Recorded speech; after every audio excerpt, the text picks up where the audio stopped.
The Almighty Allah said in Surah Yaseen, "Give them an example of people of the residents of a town, when the messengers came to them. We sent them 2 messengers, but they rejected both. So we reinforced the 2 with a 3rd, and they declared, 'We have indeed been sent to you as messengers.' The people replied, 'You are only humans like us, and the most compassionate has not revealed anything. You are simply lying.' The messengers responded, 'Our Lord knows that we have truly been sent to you, and our duty is only to deliver the message clearly.' The people replied, 'We definitely see you as a bad omen for us. If you do not desist, we will certainly stone you to death, and you will be touched with a painful punishment from us.'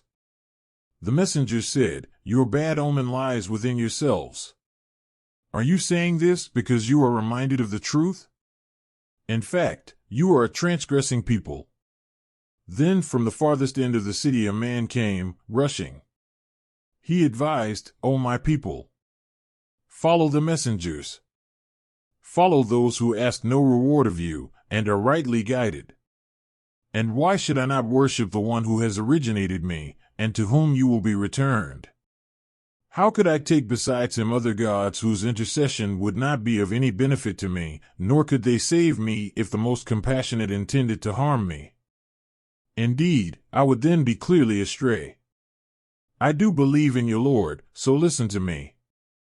But they killed him. Then he was told by the angels, 'Enter paradise.'